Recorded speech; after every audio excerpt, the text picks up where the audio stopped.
Good morning. I'm Carlos Fernandez, Policy Analyst at the Vegas Chamber. I'd like to thank you all for tuning to the how COVID-19 will reshape the upcoming school year at CCSD with Superintendent Dr.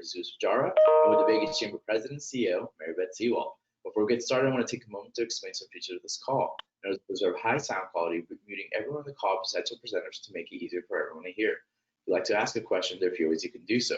Joining this call on the web or through the mobile app, you can ask a question by using the chat feature on the interface. We'll ask a question on your behalf. You can also ask a question by clicking the hand raise button on the interface. We'll call your name and unmute your line so you can ask your question.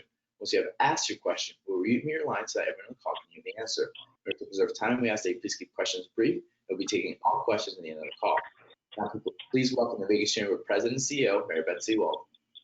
Thank you very much, Carlos, and thank you everybody for being with us today. Sorry for the late start. Technology, what can we say? It sometimes gets us. So Dr. Jara, I want to thank you so much for being with us today as well.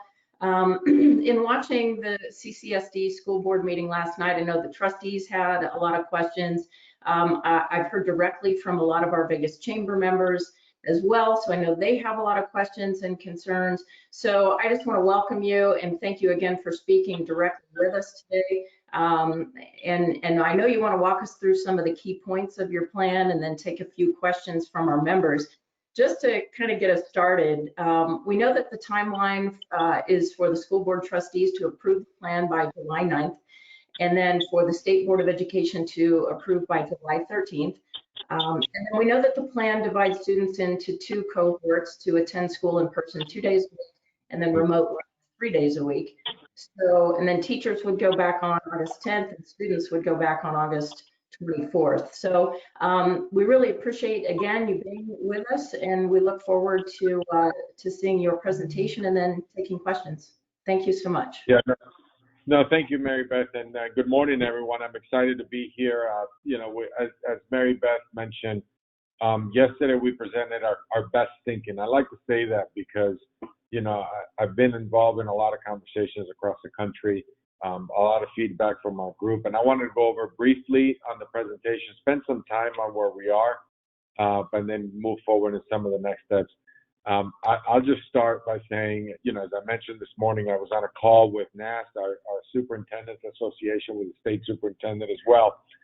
I want nothing more that I want my kids, all 320,000 students, to start school August 10th, face-to-face, and all our 42,000 employees. I mean, I think that's just some excitement at the beginning of the school year in the fall. And unfortunately, we cannot do that because of where we are with COVID and the phase. So one of the things that, if we can go to the next slide, Carlos, that'd be great. And I'll just talk to you a little bit about our guiding principles as we start looking at, obviously, the safety and well-being of our students and employees as top priority, promote equity and access to all learners, our special needs students, and also our English language learners. Provide instructional delivery system. We have to find ways to provide instruction. We know that our children lost a lot of learning loss. There was a huge learning loss when we closed school and the summer. So that's something that we have to really find ways to address the needs for our children.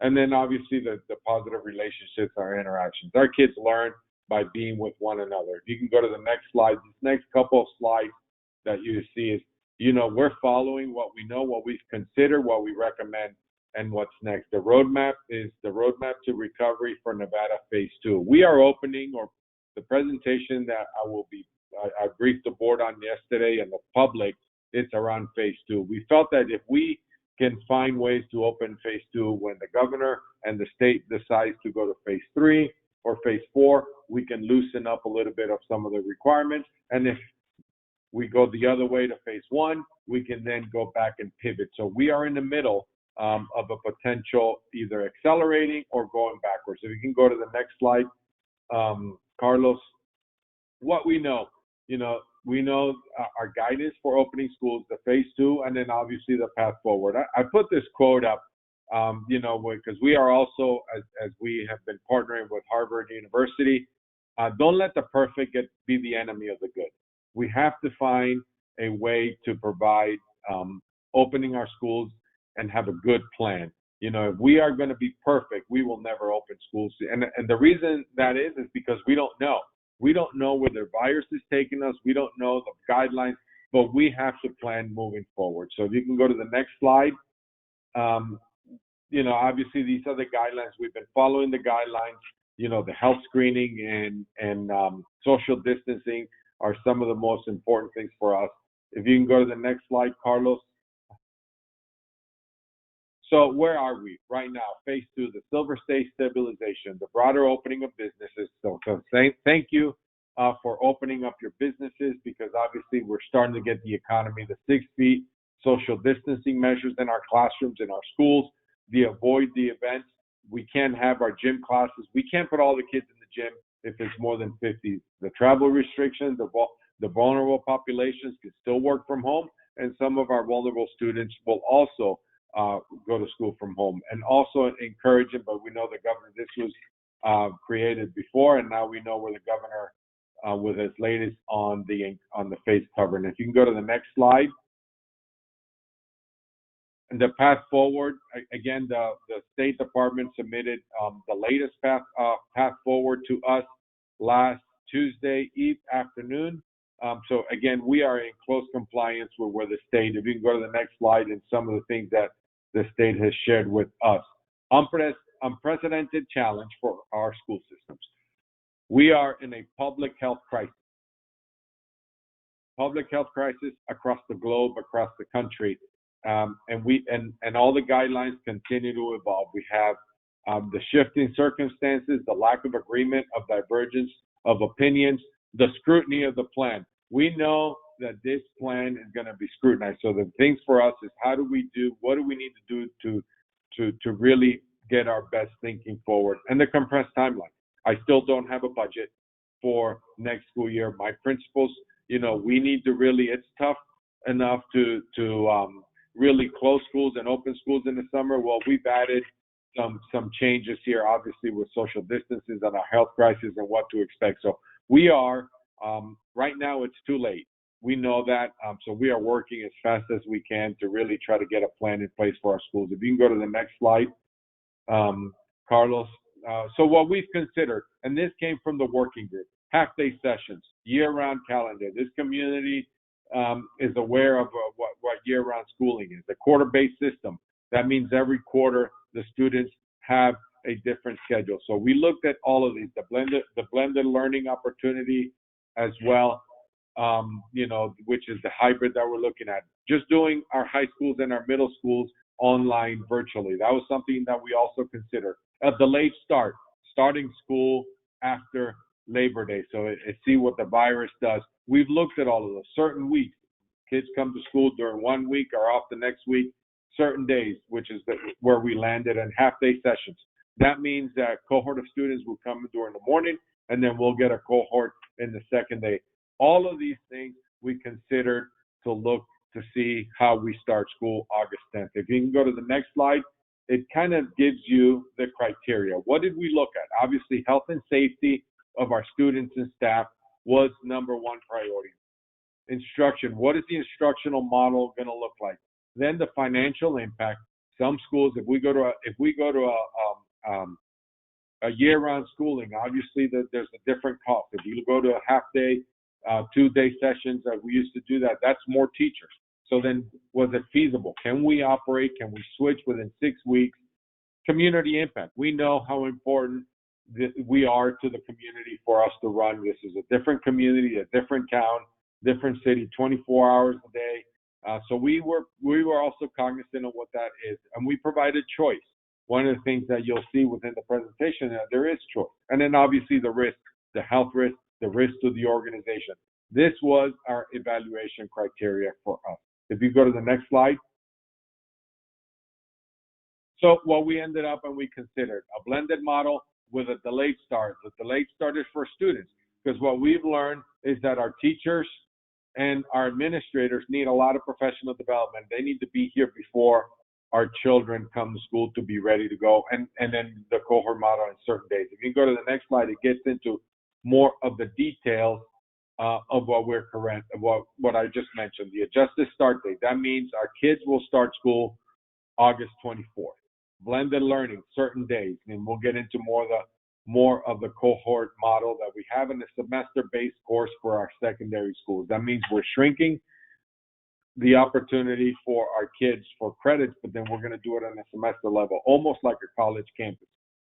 And they'll take less courses. One of the things that we noticed, what we were trying to do when we closed school, we were trying to really compress 6-7 period classes. Now all of that went online. Learned a lot that our kids are overwhelmed. Our teachers were overwhelmed trying to do everything online. So we felt that it was more important for us to then just lighten the load for both the students and the teachers. Next slide. So here's what we landed for our elementary schools. That means cohort. So cohort A, students will come to school Monday and Tuesday. Wednesday, Thursday, Friday will be online.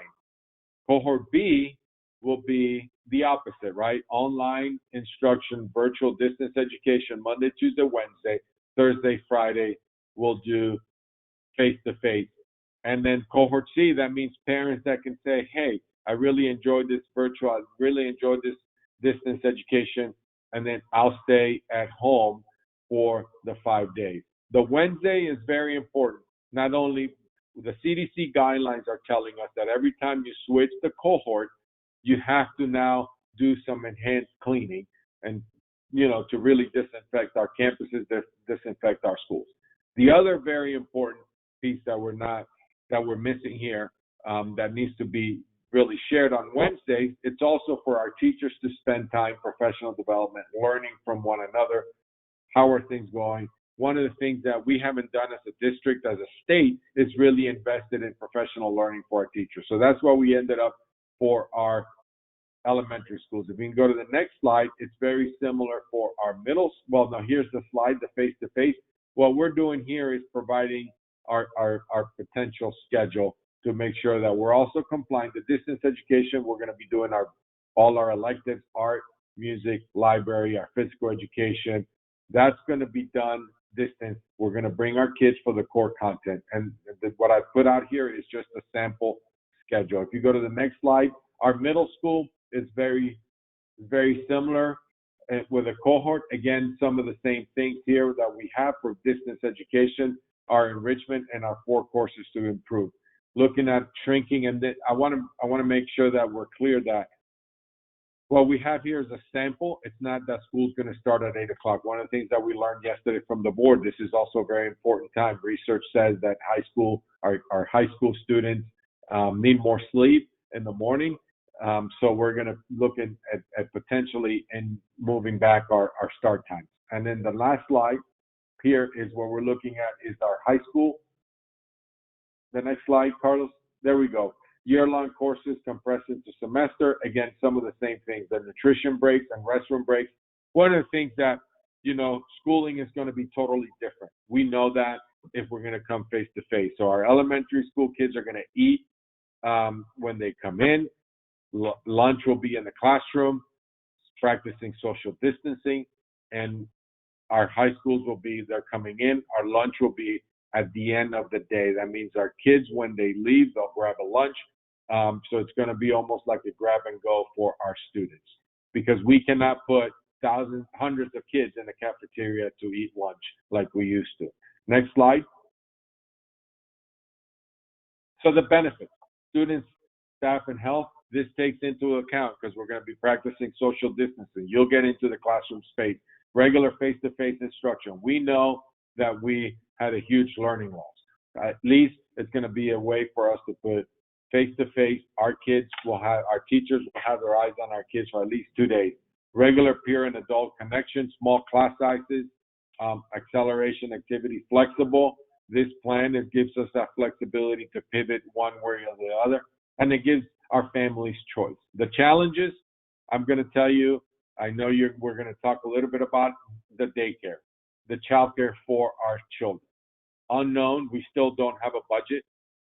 Limited recovery funding that we have from the federal government. Transportation is the biggest challenge. Right now, to date, we can only, if we practice social distancing, imagine a bus of 75 kids, and right now we can only put 14 students in a bus.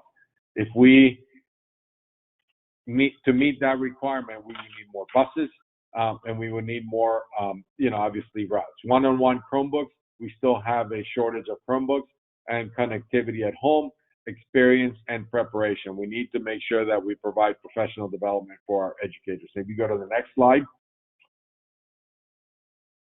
We've talked about the schedule. Go to the next slide, because this was really more for everybody to understand. So planning details, we've talked about all of these different things, and we'll get it now into Carlos, if you go to the next slide, because now we're going to break down into the health behaviors that we're going to have for our kids.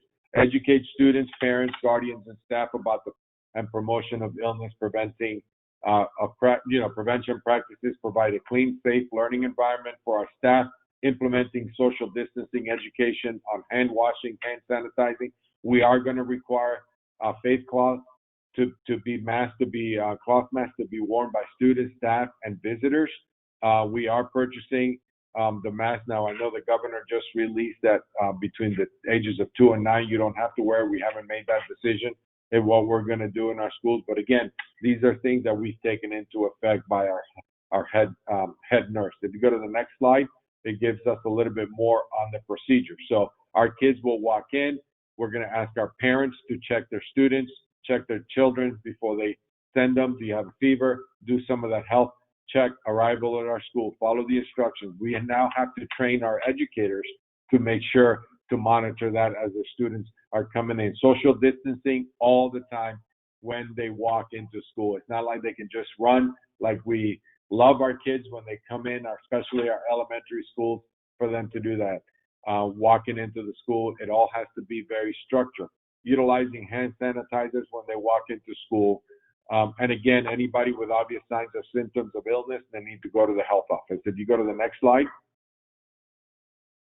Preparation, all the procedures, blended learning instruction. Now, the professional development for teachers, the social emotional well-being of both the adults and also our students. Implementation guide as well. We'll be preparing that for our school principals. The next slide. Operations, very important. I'm going to tell you, as of today, we will be complete with 4 million meals since the closure of our schools to our community by our food service department. Phenomenal job monitoring the instructional break. We talked a little bit about that. Selected eligible food distribution. We are still looking at the waivers from the U.S. Department of Education to extend beyond August 31st. If we go to the next slide, it gives you also the transportation. I'm going to tell you, I'm not going to go through this because you can read that and see it. One of the things, we're disinfecting our buses. We're going to be running them. Our team did a great job yesterday in taking our doctors to the bus and then put them on the bus, lower the windows, and said, here's how we're planning to do it. Now we're looking at potentially being allowed, given the permission, instead of having 14 kids to 28. That gives us a little bit more flexibility and it helps us. But again, we have to put some of these things in place to protect our students. The next slide. Technology, we need to buy 96,000 additional devices because we have the 70,000, and then also we have to have the spare for a loss. And then also we are looking for our pre-K students as well. We purchased the Go Guardian filtering to make sure that what curriculum is on there is filtered and what's protected for our students, our learning management system. And we are still looking at support for one-to-one for Wi-Fi connectivity within our school infrastructure. The next slide. Cleaning protocol. Our facilities, obviously, one of the biggest components for us is our daily cleaning. Custodial staff will work. We're going to continue the standard cleaning, enhanced cleaning opportunity that we're looking at. That is on that Wednesday. And then obviously the disinfectant, if we get a confirmed positive case, this is where we bring in the entire team to make sure that we disinfect the school. If you go to the next slide, it gives you a little bit more on that classroom space. So most of our classroom space are 900 square feet. What you see in here, our code capacity is we're allowed to put at least about 45 students. Pre-COVID, you can see where we're going from an average of 30, but now COVID reduced capacity. The graphic shows you where the social distancing, that means we'll have to have our classrooms very controlled. We can only put 18 students in a classroom. The next slide. Human resources, we can go through this. Again, our employees will be, we're going to ask to start the staggered coming in. The approach is to be able to use social distancing. If the vulnerable population, obviously, ADA compliance, if they can't work from school, but we're going to start asking staff to come into work. We started doing that in central office. When we open school, our entire schools will be back in office and in our buildings. The next slide. Communications, this is part of our, again, sharing our plan. We'll continue to do that moving forward. And then if you go to the next slide, which is now gives you the budget, I believe. So the additional Chromebooks, it's a $28 million investment, and we are planning to use the CARE Act dollars from the federal government. The infrastructure support one-on-one Wi-Fi, another $30 million. The Go Guardian software is a 1.7 learning management system. You'd see that for a total of $84.6 million investment in 1 year. So this is a 1 year cost, and in the next for 4 years, because obviously we'll have to replenish the Chromebooks and some of these things. So I want to make sure that everybody is aware that the $84.6 million will come out of the CARE Act, except a couple of these minor transportation and additional costs out of the general fund budget or FEMA potential expenses. So, right now we are projected to receive about $82 million from the CARE Act dollars from the first batch from the stimulus money. So there's additional recurring operational costs that will continue to incur as a district. And if you look at, and now I think the last two slides are just really more on instructional components, if you can, Carlos, because I'd like to spend some time. As Mary Beth mentioned, what we have here, the final recommendation will come before the Board of Trustees July 9th. We then have to update our school calendar, and then obviously we will start preparing our implementation guide, we have to assess all our buildings, technology infrastructure, and school survey. The school survey is going to be very important, because if you have a family of multiple children in school, we want to make sure that we accommodate the needs of our families. So, now I'll just, Mary Beth, if I can turn it over for any questions. The board last night gave me some direction. We are going to call a special meeting. Obviously, there's a few things that need to be ironed out. A lot of feedback from the community yesterday. This is part of the discussion why I'm out here today with you and your members, Mary Beth.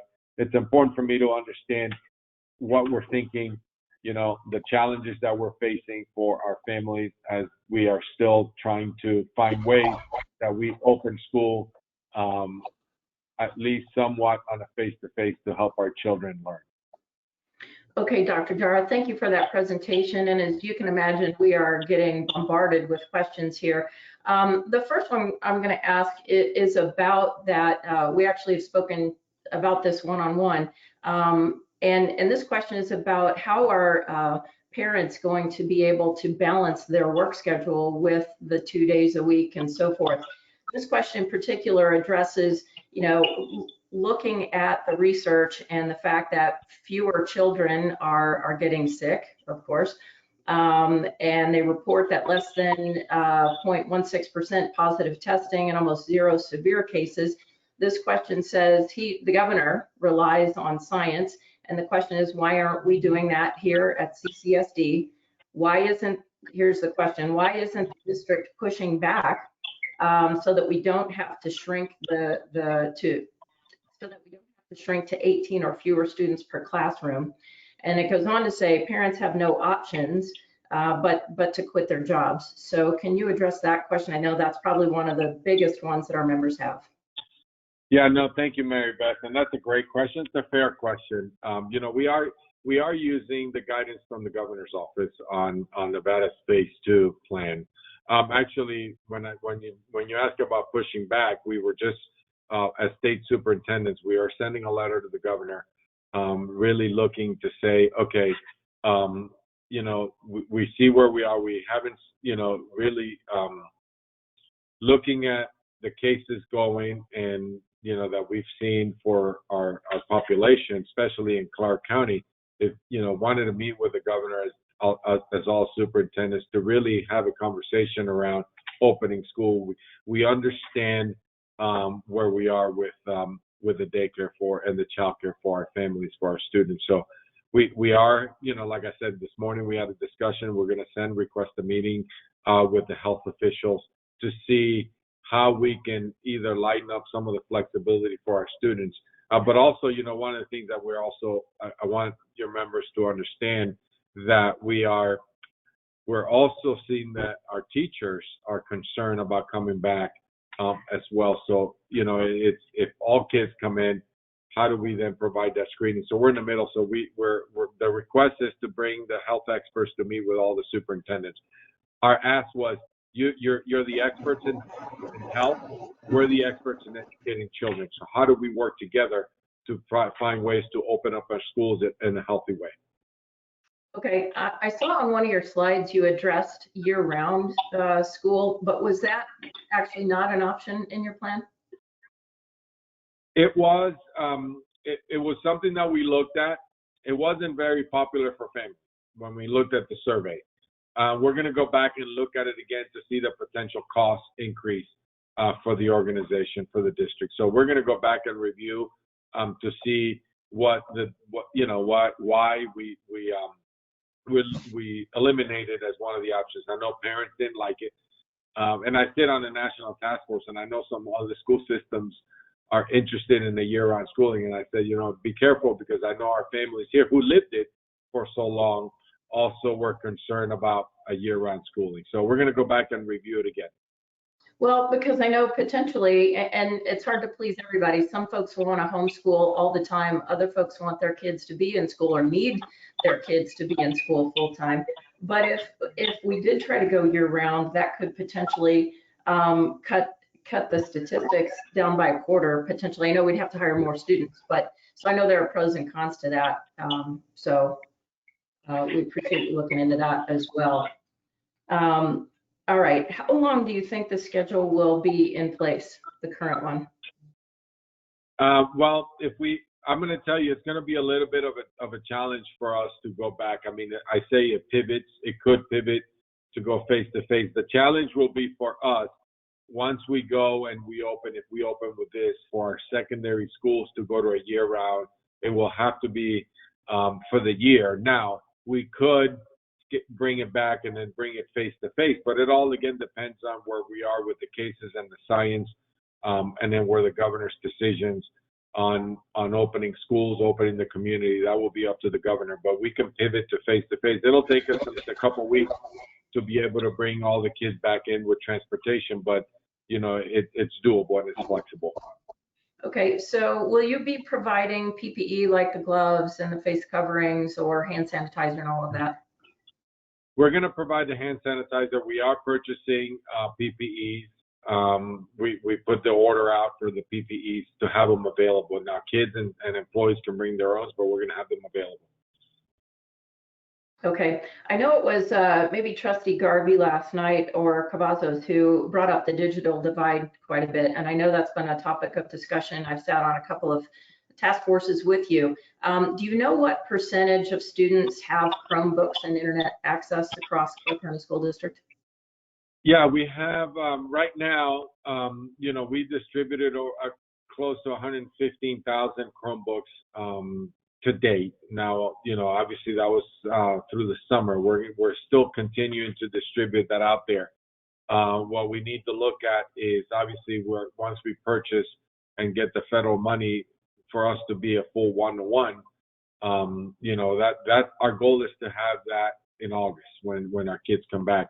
Now, the challenge is, as you can imagine from your members as well, because I know we've been in discussions when we sit in the regional policy, the supply chain, because everybody in the country, school systems are buying Chromebooks. So we're trying to get some of this money out there to start putting orders in to bring Chromebooks in. So about 115,000. So probably about 50% at this point that are out. Others didn't request for them before they left, but our goal is that we'll have 100% when we come back. How are you acquiring these Chromebooks? We're going to use the federal money and then going through the purchaser. And I know the Public Ed Foundation and Mary Beth in some of the discussion and the task force that we've been on together, they made some donations, and we've included the city of Henderson also included some of their dollars as well as donations. So we're using those monies to get out into our schools as well. Okay, and regarding the two different cohorts, how will those be taught by different teachers, or how will the teachers balance the students? Yeah, no, it's a very important question. When you really look at where we are, what we're thinking is it's not like there's going to be multiple. So basically, let's just say, to give you an easy number, 30. So 15 kids will come Monday, Tuesday. The other 15 will come Thursday, Friday, and then obviously that C cohort is for those that decide that blended learning. So it's the same teacher will teach both cohorts. It will be on a face-to-face, so they'll teach, and then they'll have to then send the kids home with homework and information for them to learn while they're doing distance education. That Wednesday, where they don't see kids right now, is for them to do that professional development for that to improve their practice. So you mentioned the distance learning, and I've had a lot of our members ask us, how will the distance learning be enforced at home? And will there be any materials for the kids to take home? And what will be the accountability for them if they don't do their homework? Yeah, no, it's a great, fair question. The accountability, we're going to be teaching new content, obviously, because we got to teach the standards. One of the other things that we need to make sure that the accountability is going to be that increased parent connection with our families, with our schools. We have to provide support and train our parents, and whether it's on the Chromebook for the kids or also the paper package. So all of that's going to be information that we're going to have to provide that support and to help not only our parent, but then obviously that contact with the teacher is going to be very important to maintain that consistency across the board. Okay. Another question that we're getting is about the condensing the 1 year into a semester. Can you explain that to our members as well? Yeah. One of the things that we learned, and I mentioned it a little bit, Mary Beth, was we had putting too many classes online, and I was overloading our kids and also the teachers. So, and there's a lot of these semester courses are done right now across the country in the face-to-face. And we do have some schools that do this semester block schedule now, not many, because it is a little bit different. So basically, let's just say if you're teaching algebra in 180 days, now you're going to teach all algebra in 90 days, but your period is going to be longer. So there's going to be 120 minutes instead of the 50 minutes or 60 minutes. Now you have for the day 120 minutes to teach algebra. So and there's got to be a lot of professional development and investment on time for our teachers to be able to do this. So it takes time, but it was taken into effort to try to lighten the load on the student and then also on the teacher. Now there's opportunities for acceleration both ways. So if you have to catch up, you're behind. Now, let's just say you need algebra and, you're behind credits. So you can catch up. Now you can also accelerate because you can do algebra 1 in the fall semester. You can do geometry. I like using math because it's the easiest with conceptually to understand. You can do geometry your second semester. So you can do 2 math classes in 1 year instead of having to do 2 classes in 2 years. Okay. I know last night as I was watching the CCSD school board meeting, I think it was Trustee Garvey, and I'm getting this question as well, talking about the timeline, July 9th. What if the school board, the State Board of Education, does not approve what the school board, well, I guess 2 questions. What if the school board doesn't approve by July 9th, and what if the State Board doesn't approve by July 13th? Well, it's a great question. So basically, so the board has to approve. I have to submit a plan. Actually, we're ahead of schedule. because by July 13th is when the board's final deadline. So we are trying to bring it to July 9th because we wanted to give our principals more time to be able to, look at all the things that we have. So one of the things that, as we look, is the board has to approve by July 13th.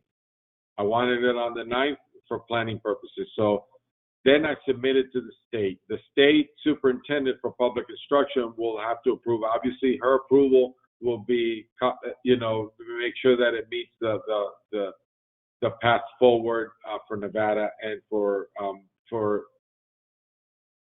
the governor's guidelines at this time. If they don't approve it, we can lose funding. But we're going to look and see what legally. But we need to have a distance ed plan to the state by the 13th of July if we're going to start school August 10th. So I guess if, because the directive from the governor's office was that we needed a plan 20 days before the first day of school. So I guess, what will happen is that then we will have to then adjust our calendar. Right, so you just push it later in the year. Which will be a problem because now we have contractual obligations with our employees. We still have our businesses, all of your members, all our partners out there. Those are things that now it'll be a bigger impact for us and for the community. Okay, I have several questions here around technology. How will students be trained to use the technology, and will attending online school full-time be an option for all the students? Full-time, so we certainly have to spend time training our students. This is, again, one of the things that, as a district, we have to do a better job to do that. And it's not that we didn't have the resources before. Now we're using some of the federal dollars to be able to do that. So that's something that is a priority for us. Is there an option for kids to stay on this online year-round, to stay as a cohort C? Absolutely. And that's what we wanted to include that within our plan as well. And then conversely, we're getting a lot of questions about special education students as well. What's our plan for handling that? Yeah, no, actually, well, we certainly have to meet the needs and the demands of the individual educational plan of our students, most vulnerable students. So we're going to continue to do that and work with our special education department. One of the things that we're planning on that Wednesday, where there's not that many, just you have the employees, is to be able to bring in our students for more support. Our our self-contained classes on that Wednesday.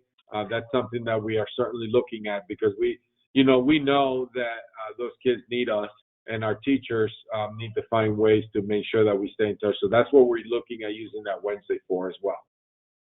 Okay. All right, very good. Now, as you know, you'll remember I served on the Student Equity and Access Commission. We identified barriers to that are leading to a cycle of inequity, fundamental failure points, and part of that includes that digital divide, which we talk a lot about. Now we add on top of that the distance learning, problems with childcare, and so forth. So how does this reopen plan take that commission report and recommendations into account, and how does that factor in those problems that you recall we identified with access by race and ethnicity? Yeah, no, you know what, Mary Beth, first of all, just thank you for being part of that work. It's so important for us. I say this all the time. I mean, and this is part of what I said last night, urban education, we're in a crisis already. This COVID has just put a magnifying glass on the inequities in our school system. And, we still have those very important recommendations to move forward on, to continue to address. And this was something that we took into effect as we're looking at reopening plan. But now we have to focus, and this is very important for me. We have families that don't have Wi-Fi at home. We have families that didn't have computers, and one computer and 3-4 siblings, and then mom and dad, or mom's trying to get a job and use the computer to apply for a job. It's where I say that, internet is not a luxury anymore. Internet is a necessity for us to function.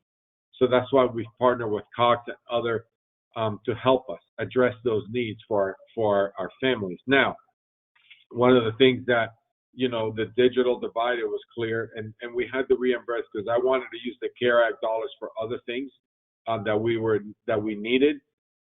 But if we didn't have the Chromebooks that we purchased, we would be able to at least be able to talk about this plan, and that came from a principal. So it just really refocused our efforts to address the basic needs of technology, professional development, so all our kids are provided the same opportunity. And then now we're still taking those recommendations that were put in place by the commission for us as well.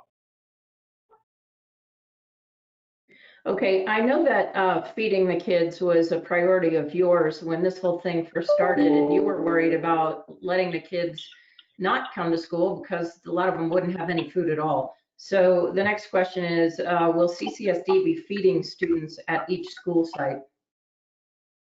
Absolutely. Well, what we're going to do is we have, and this part when you look at the waivers, August 31st, so we're going to feed our kids when they come, obviously.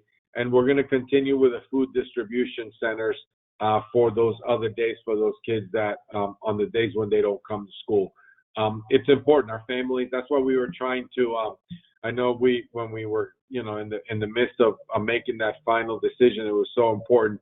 Our kids, as you mentioned, we have students that eat breakfast, lunch, and dinner with us, and it's so important. That's why we've served. As of today, 4 million meals to our community since we closed our campuses.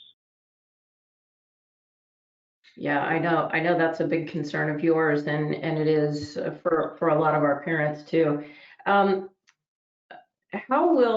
Next question is, how will your community outreach team support families living in transitional housing and shelters? We always, we currently have that, our office that works with our students, obviously, to minimize some of their anxiety. That's going to continue. Our community engagement office, our Title I office that works with those kids, with those families, that's going to continue to work. And our principals do a really good job with the efforts there as well. So that work continues. We also have, our social workers doing some of these checks. The wellness checks to make sure that the families have what they need, and then obviously partnering with the harbor and partnering with the folks and to make sure that we eliminate some of these barriers that are causing some anxiety for our families as well. Okay, to take a step back a little bit, I know you said that you've reached out to other school districts across the country. You sit on other boards, national boards, and things like that. Is your plan sort of a model, if you could clarify that? Is it modeled after something that's already you found to be successful and that you think will work here, clearly? So Mary Beth, a lot of my colleagues across the country are facing the same thing now. That there's different issues, right? There's different states. I mean, we were on the phone yesterday, and the Texas governor now has closed schools. They've seen a spike, so they're going backwards a little bit. So now they're putting more guidelines to just distance education. Illinois the same. Ohio was very now. The governor in Ohio said, superintendents, here you go, good luck, and leaving it up to superintendents to make these decisions. So in our collaborations, what we're all looking at is a hybrid model, just like this, because of social distance guidelines.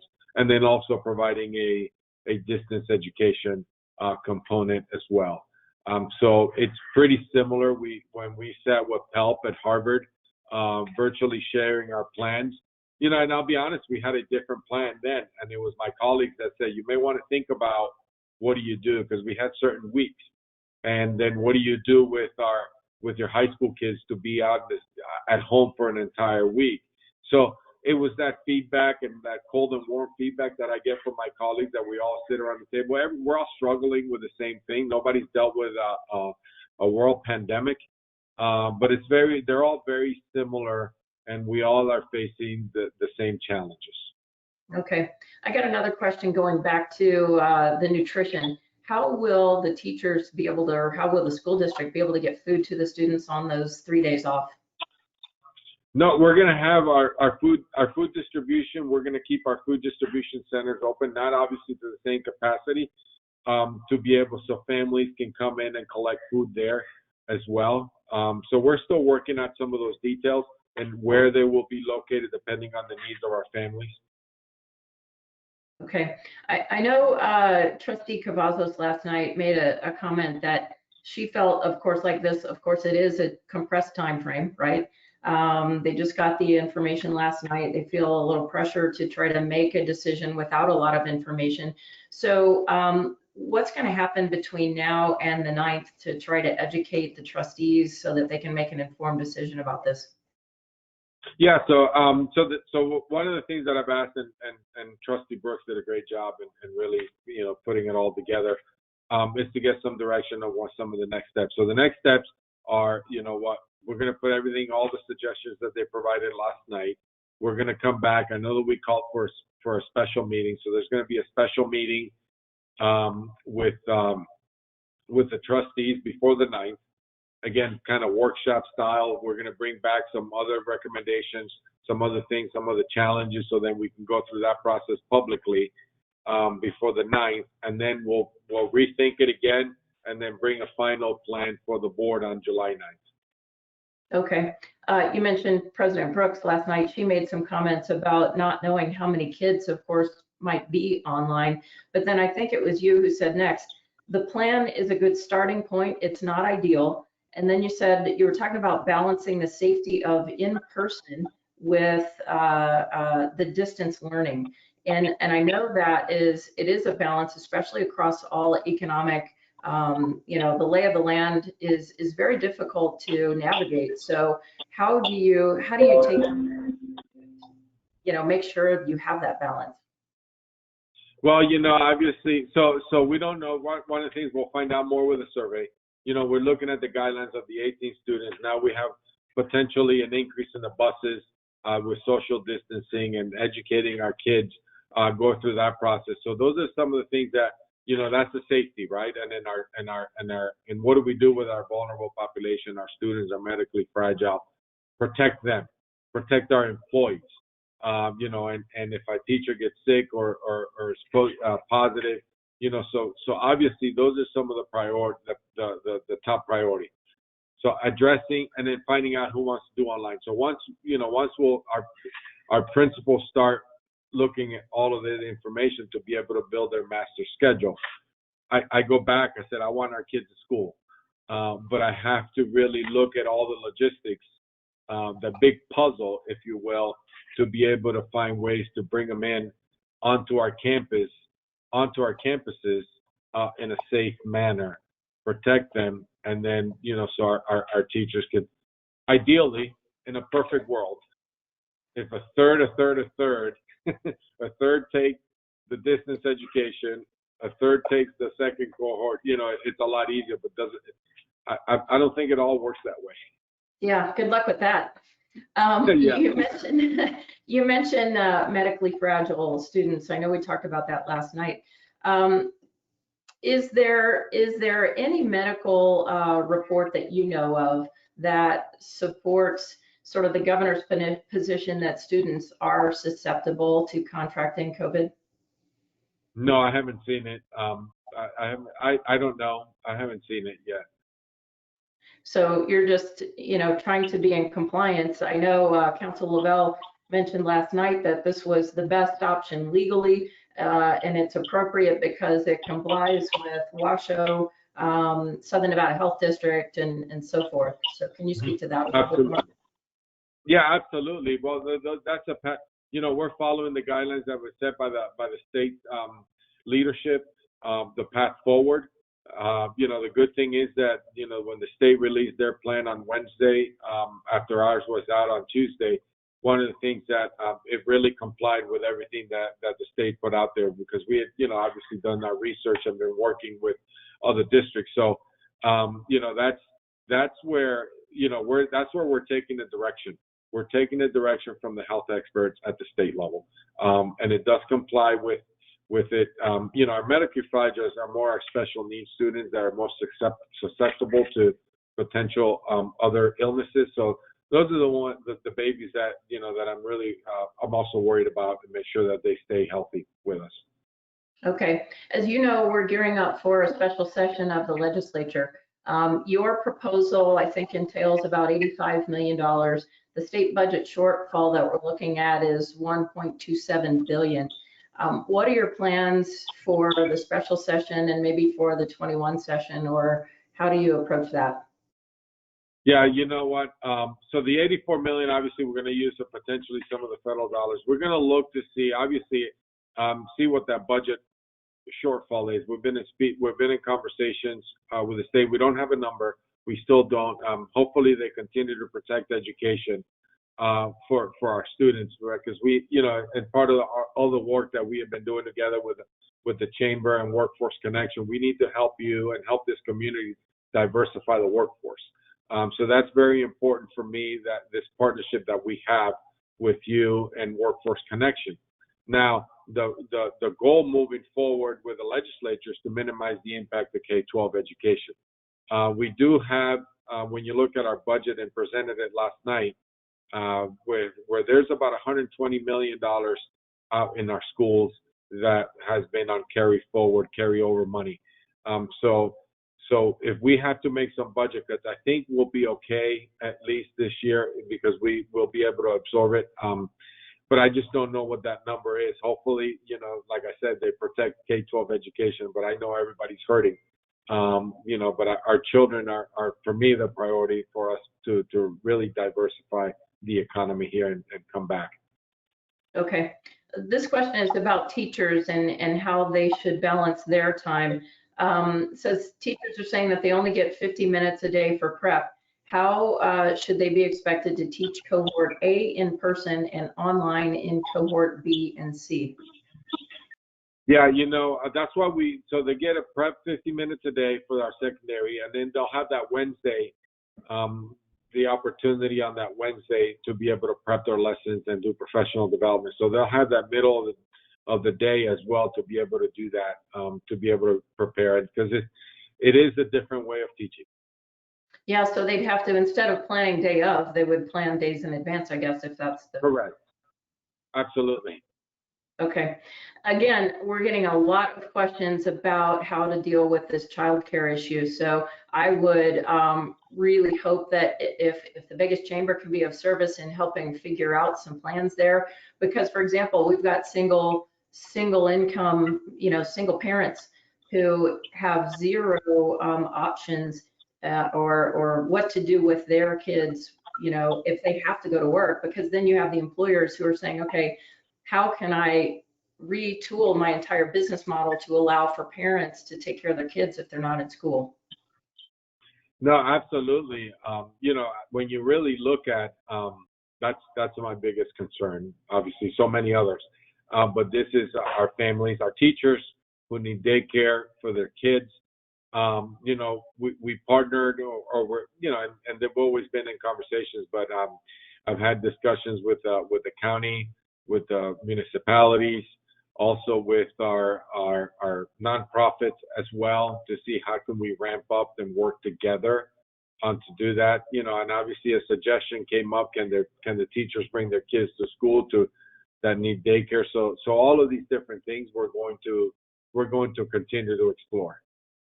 Well, hopefully you see the Vegas Chamber as a direct conduit between the business community. We are the voice of business. And so whatever we can do to help you, because our livelihoods and our businesses are at stake here, just like our kids. I mean, our kids are important, right? Our businesses are important. It's all the lifeblood of the state. It is, and that's why I'm here. It's important for me, and I really, really appreciate the partnership that we have. You've been great partners, at least since I've been here, and I know before I got here as well. So I really do appreciate it. We have to find a solution to work together on this. So just thank you for giving me the opportunity to talk to your membership. And just last, for businesses or parents who want to give you suggestions or feedback, how can they do that? Yeah, they can go on our website at CCSD Engage. There's an email that they can send suggestions. They can send comments. We're going to continue to advertise that. I will be on, I'm doing a teletown hall meeting on Monday with Trustee Cavazos. Again, over communicate expectations. I look at all the ideas, because, even though we continue to see what we have, all my colleagues across the country but you know what? There may be something that we're missing. So there's always an idea that's worth exploring. And your teletown hall on Monday is what time? Or do you know yet? I don't know yet, Maria. 4:30. 4:30. Thank you, Maria. We'll send the email to the chamber, Mary Beth. It's at 4:30. Okay, excellent. Well, Dr. Jara, we really, again, appreciate your time today, appreciate all your work, and thank you for listening to our questions and our suggestions. And whatever we can do to help, as always, we stand ready to do that. Thank you so much. Again, Mary Beth, thank you. Have a great weekend, and appreciate all your help. Thank you, likewise. And thanks to everybody for watching today, and thanks for being great members of the Vegas Chamber. Have a good weekend. Bye-bye. Bye-bye.